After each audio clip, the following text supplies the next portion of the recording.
देखो आज बड़े धन्यवाद है, पहली बार आपकी नगरी में इस सत्संग प्रोग्राम में आए हुए हैं। अति हमें कृपा है और उस गांव के भी बड़े सौभाग्य होते हैं जहाँ पर संतों का आगमन होता है, संतों का रिहास होता है। वो जन्मों जन्मों पवित्र भी होती है और वहां पर अन्न धन की भी वर्षा होती है। जहां संतों की सेवा होती है उसको ऐसे समझो जैसे आप वैकुंठ या स्वर्गलोक में बैठे हो। ये पक्का आश्चर्य होता है और समझने की बात है थोड़ी। अभी वाणी भी हो रही है, सब कुछ हो रहा है, समझ में भी आता है, कुछ ना भी आता है। कुछ ऐसे भी जीव होंगे जो कि गुरु शरण में जाते ही नहीं है और गुरु से नाम भी नहीं लेते हैं। लेकिन हमें बड़े आश्चर्य की बात है उन लोगों के लिए। और परमात्मा से, सतगुरु से हम यही कहेंगे कि जीवों की संभाल जितनी ज्यादा से ज्यादा करें और होनी चाहिए। आप अभी इस बात को नहीं जान पाए कि हम अपने पिता परमेश्वर से कब से पिछड़े हुए हैं। ऐसी ऐसी आत्माएं हमारे सामने हैं जो कि करोड़ों या अरबों साल से बिछड़ी हुई है। किससे? अपने पिता परमेश्वर से। और उनके अंदर कमियां बहुत होती हैं, जिसलिए गुरु महाराज भी, सतगुरु महाराज भी उनको थोड़ा पीछे रखते हैं। अगर वो चाहें तो वो शरण में आकर के अपना उद्धार कर सकती है। कहां? जहां संतों का मेला होता है, जहां संतों का सत्संग होता है, वहां पर उनका उद्धार होगा। कैसे बिछड़ी हुई है, कहां से आई है, कैसे आई है? काल निरंजन को परमात्मा ने प्रकट किया,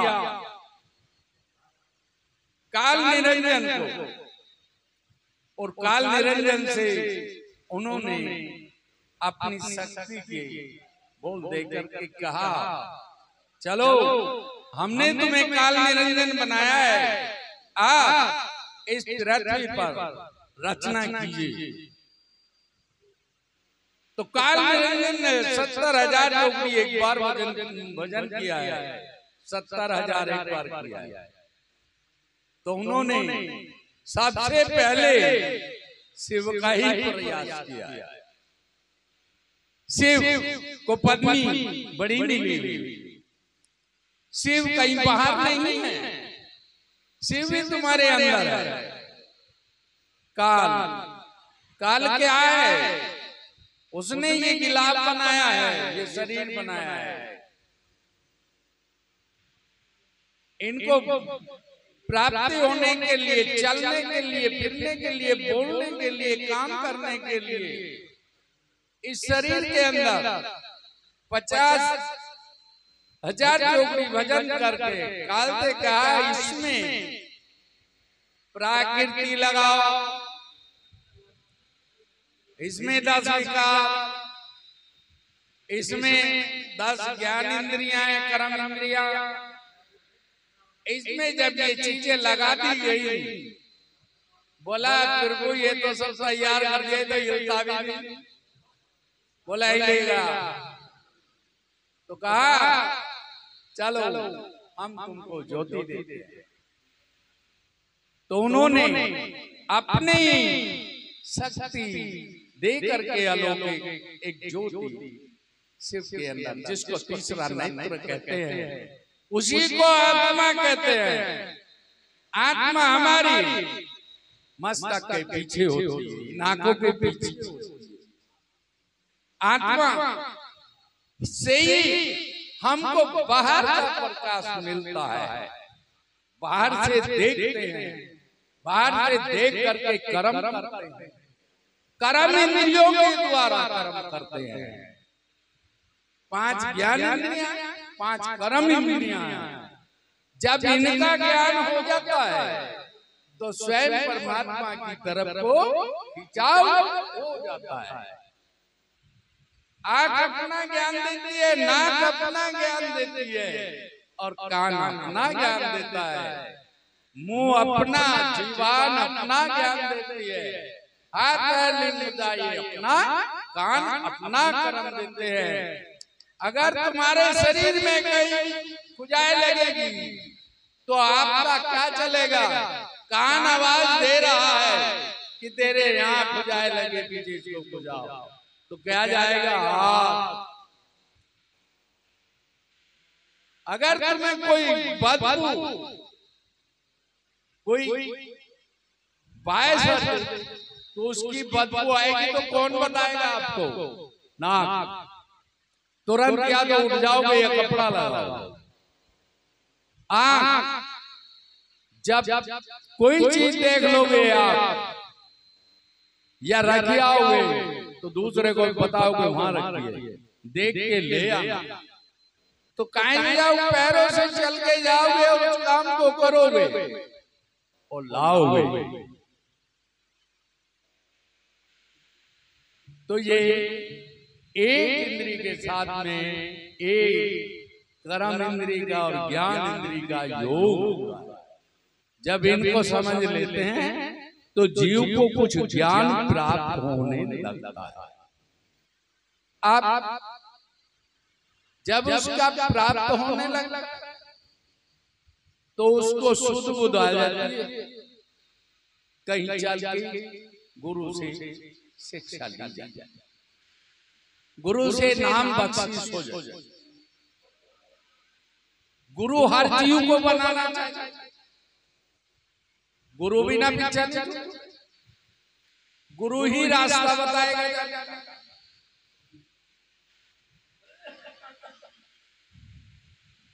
बाएं हाथ पे काल चलता है और दाएं हाथ पे सतगुरु रहता है। जब सिमरन करोगे या करते रहो या चलते रहो, गुरु महाराज अपना प्रकाश देंगे आत्मा के थ्रू। एक ही मकान में दोनों रह रहे हैं, परमात्मा भी रह रहे और आत्मा भी रह रहे, लेकिन करोड़ों साल से मिल नहीं पाए। हमें या आपको, आप पहले भी थे और आज भी हो, हम भी थे और आप भी हैं। जो आज मिलाप हो रहा है,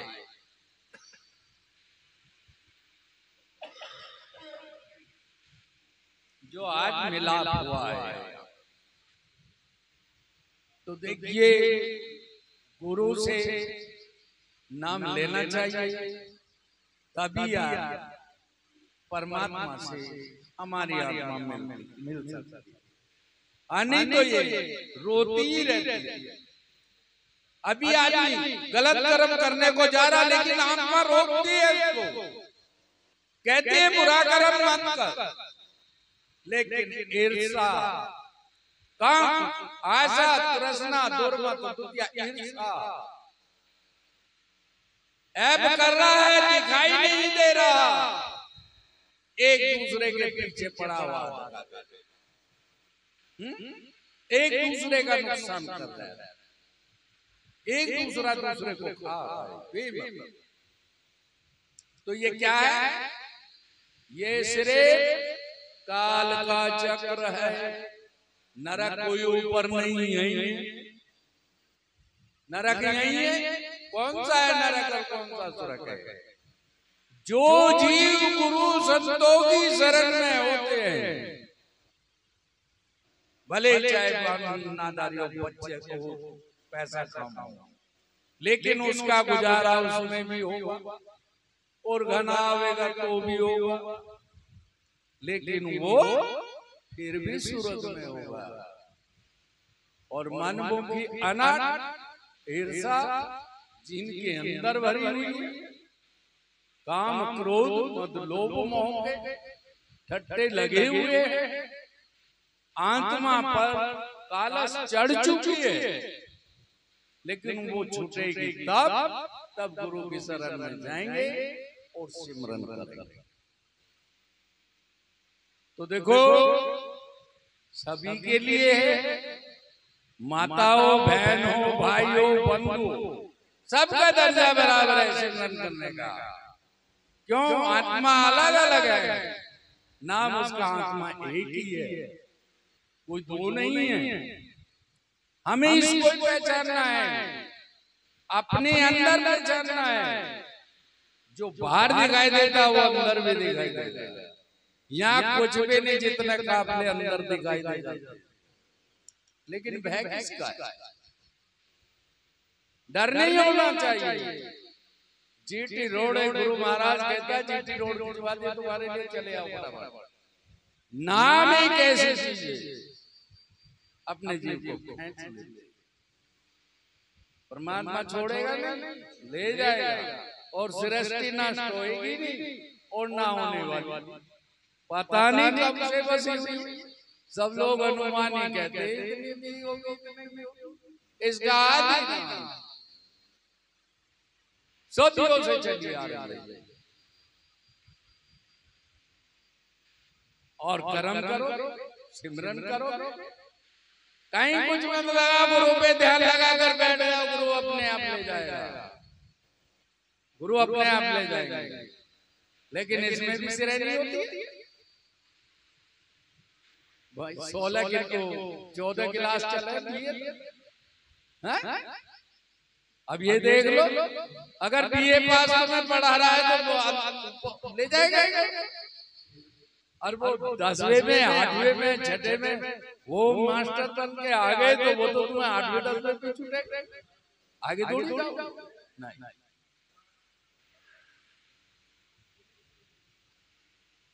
इस शरीर के अंदर हर जगह, कबीर जी ने भी खोल ली, रविदास जी ने भी, नानक ने भी, दादू ने भी, पलटू ने भी, सारी खोल कर। अब तो एक इंसान जीव का नाम लेकर के अपना ध्यान जमाना, अपने मन पर करना है, तो जब जीव आगे चलेगा, अन्य चलेगा। अन्य देखो, संत भी आए, देव भी आए, देवता भी तरसते, कहते संत जी एक बार हमें जन्म तो दिलाओ कि मानव जन्म मिल जाए तो भक्ति करके वापस चले जाए। लेकिन ऐसा होगा नहीं, ये तो चलता ही रहेगा। देवता इस संसार को चलाने के लिए हैं। संत कहते हैं गुरु महाराज, अरे सुरग लोक के देवता मृत लोक में जाओ, अरे जो ना ले हमारा नाम उन्हें लूटो और खाओ। और खाई रहे तुम्हें, बताओ कोने में बचा हुआ ही। कोई कह रहा हमारे जहाज क्यों निकलने वाला, लगा दिए 1 लाख बालक का हो रहा था, सुहा तो लगवाया नहीं, 1 लाख का वहां लगा। कोई कह रहा माँ बिगड़ गई, अरे माँ तो कहीं भी ना बिगड़, पर हम बिगड़ गए। हम अपने स्वार्थ में कर रहे हैं। देवी देवता लड़का भी देंगे, औलाद भी देंगे, शोहरत भी देंगे, जमीन भी देंगे, और सब कुछ दिवा देंगे, लेकिन खाल भी तो तार के ले में भी तो खाल तार कर। बताइए, जो खड़ी हुई मूर्ति अपनी सुरक्षा नहीं कर सकते तो तुम्हारी क्या करेगी? अब यहां आ जाओ, 3 भक्ति, देव भक्ति, पितृ भक्ति, अध्यात्म। अब जब हम पहले उसका प्रसाद बोल रहे हैं और तुम चढ़ाओगे तो ऊपर से तो लालचन पड़ेगा। वो कुछ नहीं कह रही, लेकिन तुम्हारा पानी उथल पुथल हो रहा है, अपने आप ही अंदर है सब कुछ। भाई वो नहीं करा हमारा तो यो खराबी होगी, अरे वो नहीं करा वो खराबी होगी, अरे नौतो किसी को नौतना छोड़ दो, अरे नौतना तो संतों को नौतो। जो तुम्हारा उद्धार हो। जो मूर्ति खड़ी हुई, प्यास लग रही है चला ली, भूख लग रही है, क्या खड़ी खड़ी सूख रही है ये मूर्ति? पता क्या कहते हैं? मारे मुंह भी साध दिए, मारे शेर की पूंछ भी साध दी, हमारे सिद्धि कह रहे मारे सिद्धि सारे सान के कुत्ते चाटे ऊपर से मुंह उतरे। जब एक कुत्ते को नहीं हटा सकते तो तुम्हारा क्या बना के दे सकते? गिलानी नहीं है। वे कह रहे हमें मत दो, वे कह रहे परमात्मा का भजन करो, हमारी दुआ करो। हम तो तुम्हारे साथ हैं, तुम्हारे अंदर, हम कहीं नहीं भागे जा रहे। बस अपने अंदर से वह निकाल दो और मालिक का सच्चा नाम लेकर के सिमरन करो। जितना सिमरन करोगे उतने ही तुम्हारे चेहरे चमकेंगे और उतने ही मालिक के नजदीक जाओगे। ये देखो, अभी देखो इतना बड़ा गांव है, क्या 4 आदमी है, ये भी बाहर गए, ये 2-4 औरतें भी बेचारी बाहर से जा रही थी। इतने बड़े गांव में इतनी और इतने ही आदमी, इतने ही बच्चे हैं, तो कहा है कौन जगत में जाग रहे हैं और कौन रहा पड़ सो, और कौन जगत में एक ला और कौन जगत में दो। राम जगत में एक ला, सूरज चंदा दो, अरे पाप जगत में जाग रहे हैं तो धर्म रहा पड़ सो। जब ये बताओ जब कोई आवेगा तो धर्म में क्या करेगा, सुनना पड़ा। और देखो स्वर्ग जमीन पे ये कहीं ऊपर कहीं नहीं, कोई कहला वादा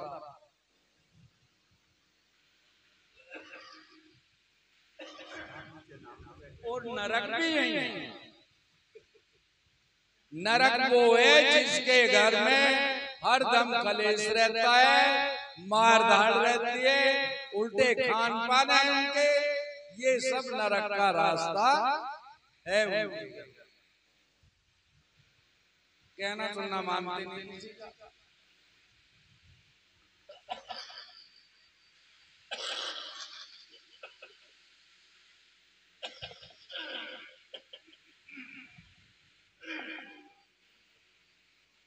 तो देखो भैया, आपसे इतना ही कहेंगे, ज्यादा नहीं बोलेंगे हम, ज्यादा बोलने की भी औचित्य नहीं हमारे पे, हमें